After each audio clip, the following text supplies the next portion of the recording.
This video focuses on principles for managing tone of voice when writing to workplace readers. Tone is the impression that a message conveys about the writer's attitude toward the reader and also about a message's content. It should be obvious that some attitudes are more likely to help writers achieve their purpose than others.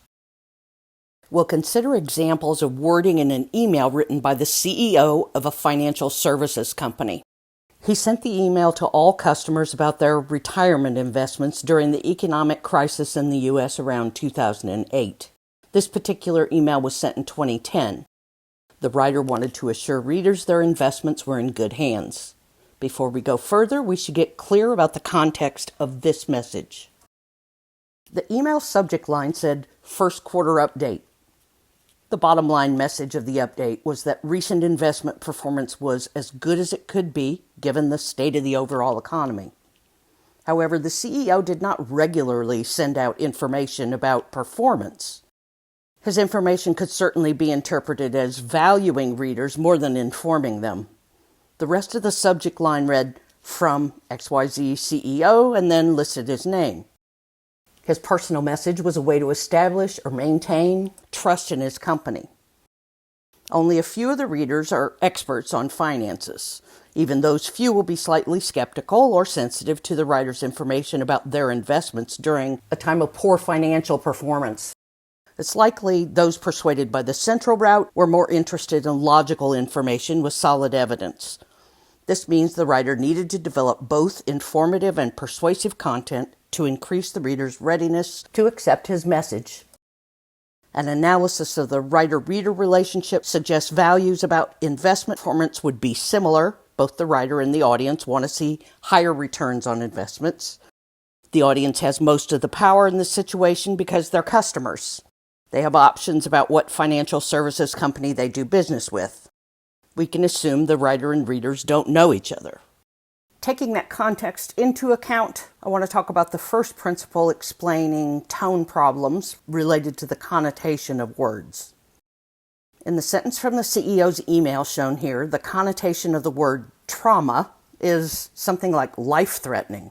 That type of hyperbole might be appropriate in an entertaining message, but certainly not in one that's primarily informational or valuing.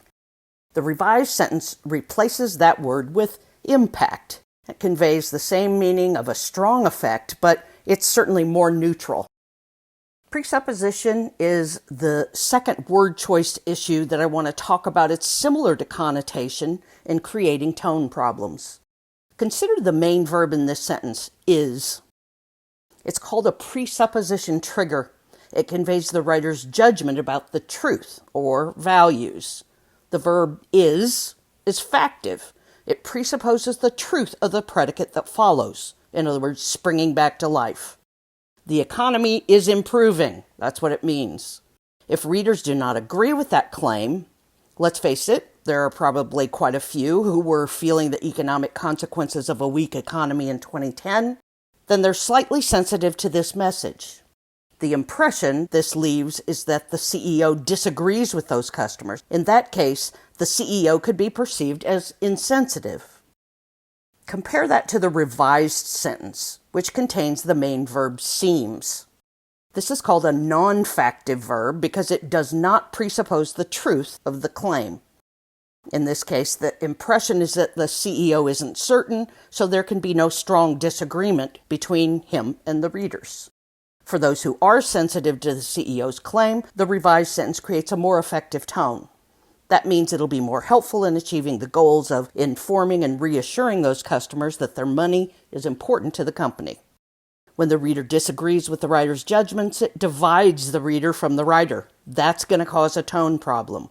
Successful professionals increase the reader's readiness to accept a message by avoiding those disagreements. Both bombast and slang describe the level of formality of language, and they're often the source of tone problems.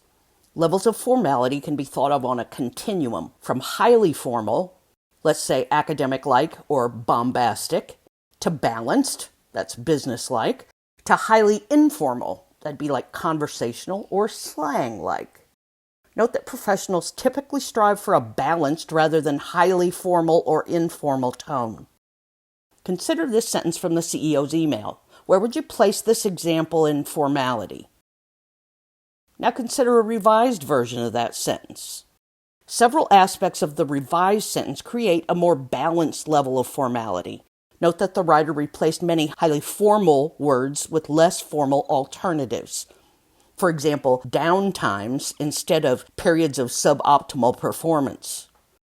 Note, too, that the revised sentence includes the personal pronoun you, which achieves a more businesslike and less formal tone than the first version of the sentence. The impression created by the highly formal style of the original is that the CEO is above his or her readers. Those are his customers. This impression will not help him effectively achieve his goals of informing and reassuring his customers that they and their money are important to his company. Now consider this sentence from the CEO's email to customers. In this context, the use of rocking might be just a little too casual. The revision replaces that word with affecting, which is neither formal nor casual. It's right in the middle. The slang of the original sentence conveys that the CEO's attitude about the reader's money isn't serious. That impression won't help him achieve his goals any more than the impression that he's above the customers. Reader orientation can be thought of on a continuum too, from highly focused on the reader to highly focused on someone or something else. The default choice for a professional is to focus as much on the reader as possible. That means in the content of the message, the structure of the sentences, and choice of individual words. Consider this sentence from the CEO's email. Where would you place this example on a continuum of reader orientation? Now, consider this alternative. Where would you place it in this example? I think it's pretty clear the revised sentence achieves more focus on the reader because of the use of second-person pronouns like you and your. Addressing the reader directly through those pronouns also achieves a less formal tone than in the first sentence.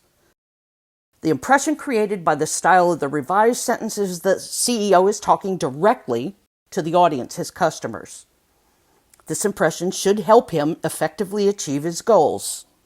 Now I want you to consider the sentence shown here. The use of second-person pronouns in this case creates a lack of reader orientation. The difference in this case, the reader's sensitivity to the message. The example in the previous slide conveyed a positive message, where the one here conveys a negative one which most readers will at least be somewhat sensitive to. The impression created here with second-person pronouns is CEO has no interest in the reader's feelings about their lost income. Compare that impression to the one created by the revised sentence, in which the CEO addresses readers generally by using investors and they, rather than personally with you.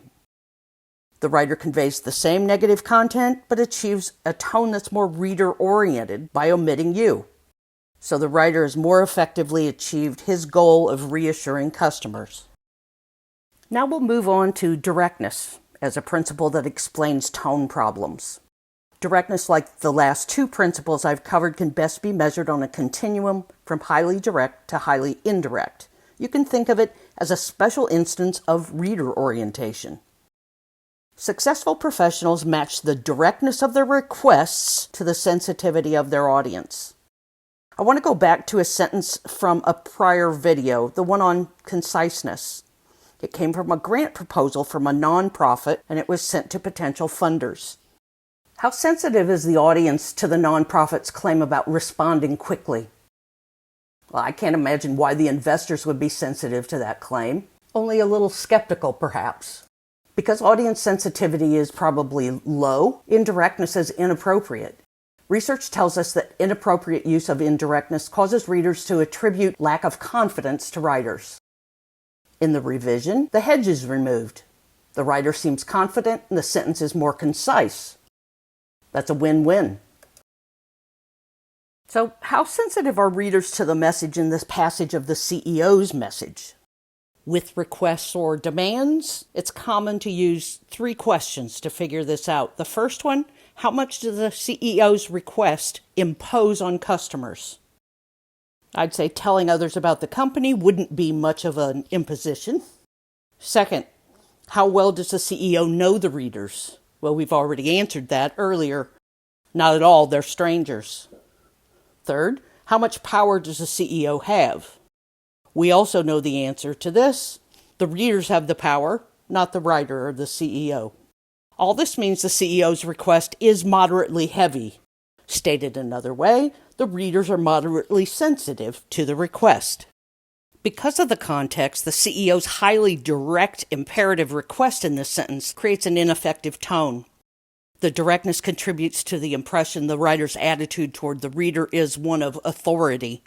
We've already noted it's the reader rather than the CEO who wields power. Compare the impression created by the revised sentence, which represents an indirect version of the same message. The writer used two indirectness strategies here. The if clause is called an uncertainty marker, and please is called a deference marker.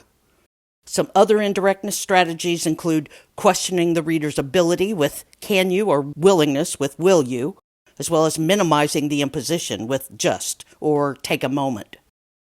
When readers are sensitive, writers must often ignore conciseness and use more words, but the successful professional matches the level of sentence conciseness with the level of audience sensitivity. Note the revision shown in the black box is too indirect.